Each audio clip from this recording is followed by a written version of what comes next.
নমস্কার বন্ধুরা, আজকে রান্না মুগ কালিয়া। তার জন্য আমি 150 গ্রাম 150 গ্রাম অর্থাৎ মুগ ডাল আমি ভালোভাবে জলে ভিজিয়ে ধুয়ে নিয়েছি। 3 ঘন্টা আমি জলে ভিজিয়ে রেখেছিলাম।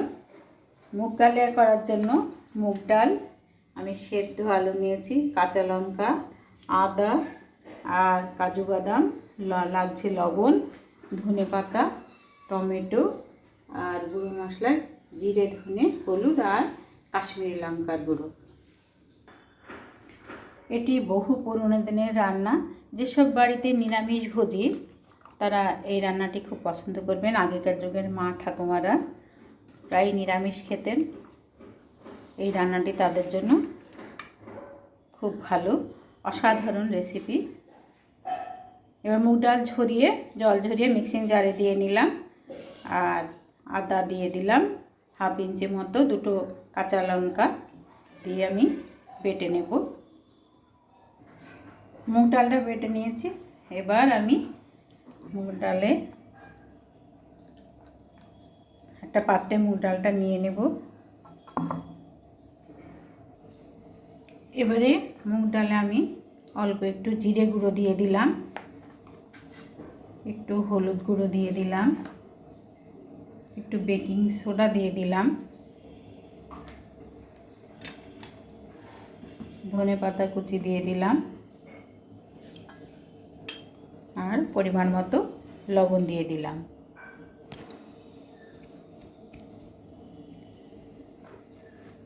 আর একটু গরম মশলা গুঁড়ো দিয়ে দিলাম। এবার আলুটা আমি গ্রেটার দিয়ে গ্রেট করে নেব। এবারে আমি এগুলো খুব ভালোভাবে মিশিয়ে নেব।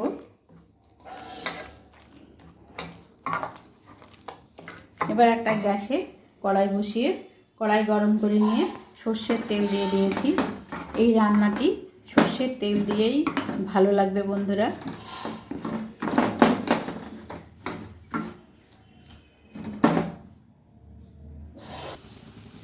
বড়াগুলো আমি ভাজতে দিয়েছি।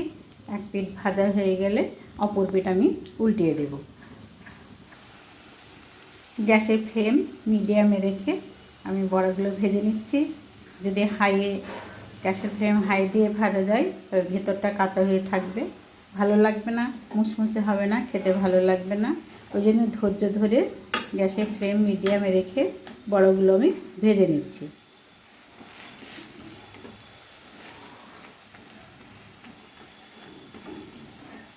এই বড়াগুলো ছাঁকা তেলে ভেজে নিলেও ভালো লাগবে। আমি খুব বেশি তেল দিয়ে ভাজছি না, এইভাবে ভেজে নিলেও ভাজা যায়। বড়াগুলো উল্টিয়ে পাল্টিয়ে আমি ভেজে নিচ্ছি। আপনারা এইভাবে ভেজে নেবেন যদি অল্প তেলে রান্নাটি করতে চান। আর বেশি তেলে যদি খেতে অসুবিধা না হয় তাহলে ছাঁকা তেলেই ভাজবেন, কোনো সমস্যা নেই। আমার চ্যানেলটিকে সবার আগে সাবস্ক্রাইব করার অনুরোধ রইল। এবারে মশলাতে নিচ্ছে একটা বড় সাইজের টমেটো কেটে নিয়েছি, 3টে কাঁচা লঙ্কা, 1 ইঞ্চি আদা আর 4-5টা কাজু বাদাম। কাজু বাদাম রান্নায় ব্যবহার করলে ঝোলের স্বাদ বাড়ায়, ওই জন্য আমি কাজু বাদাম নিয়েছি। এখানে গুঁড়ো মশলা রাখছি 4 চামচের 1 চামচ জিরে গুঁড়ো, ধনে গুঁড়ো, হলুদ গুঁড়ো আর কাশ্মীরি লঙ্কার গুঁড়ো। আমি জল দিয়ে ভালোভাবে মিশিয়ে নিচ্ছি।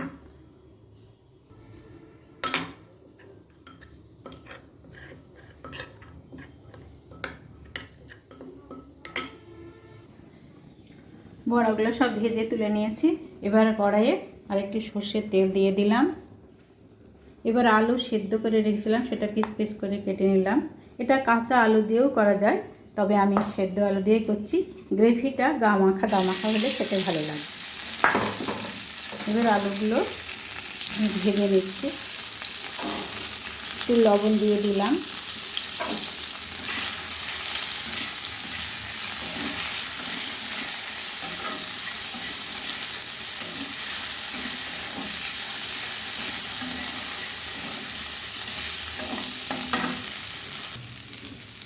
আলুগুলো আমি ভালোভাবে ভেজে নিয়েছি। এবার আলুগুলো তুলে নেব। এবার কড়াইয়ে আর 1 চামচ তেল দিয়ে দিলাম। আর এবার ফোড়ন দেব একটা শুকনো লঙ্কা, দুটো এলাচ ফাটিয়ে নিয়েছি, আর দারচিনি আর লবঙ্গ, একটা তেজপাতা আমি ছিঁড়ে নিয়েছি।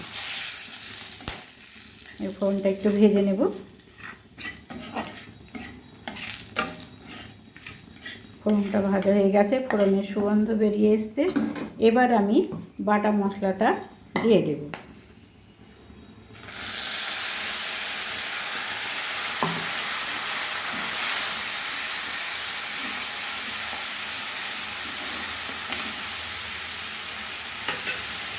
গুঁড়ো মশলাটা যেটা আমি জল দিয়ে মিশিয়ে রেখেছিলাম সেটাও আমি দিয়ে দিলাম। এবার খুব ভালোভাবে মশলাটা আমি 4-5 মিনিট সময় নিয়ে কষে নেব।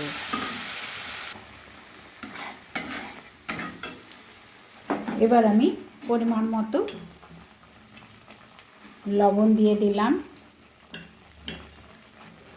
আর স্বাদের ব্যালেন্সের জন্য চিনি দিয়ে দিলাম। এবার মশলাটা আরও কিছুক্ষণ আমি কষে নেব।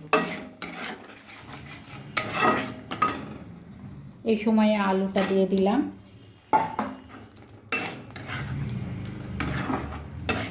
আরও 2 মিনিট আমি মশলাটা খুব ভালোভাবে কষে নেব।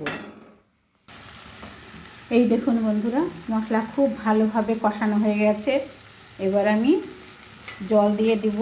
জলটা আমি ফুটিয়ে রেখেছিলাম। রান্নায় সবসময় গরম জল ব্যবহার করলে রান্নার স্বাদ বাড়ে। এবার আমি জল দিয়ে দিলাম। একটু বেশি পরিমাণে জল দিতে হবে, বড়াতে টেনে নেবে।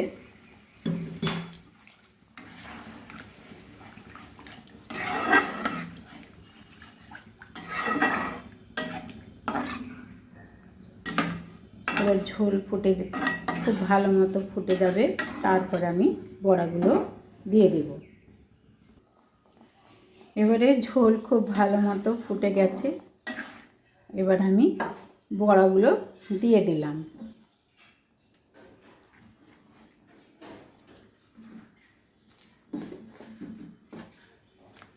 যে ঝোলটা আছে দেখছেন বন্ধুরা, ঝোলটা টেনে নেবে কিছুক্ষণ বাদে।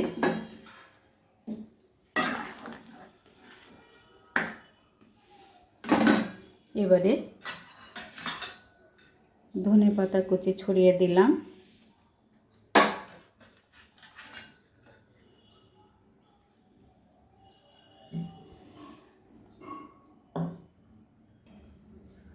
এবার উপর থেকে একটু ঘি ছড়িয়ে দিলাম।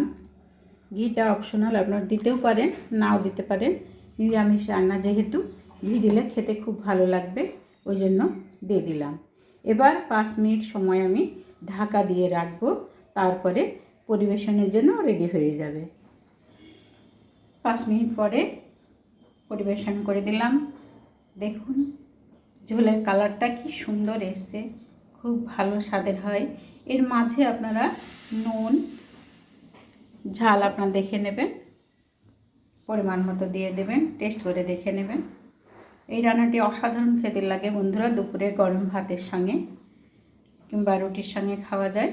যদি ভালো লাগে অবশ্যই কমেন্টে জানাবেন, একটি লাইক দিবেন। সবাই ভালো থাকবেন, সুস্থ থাকবেন।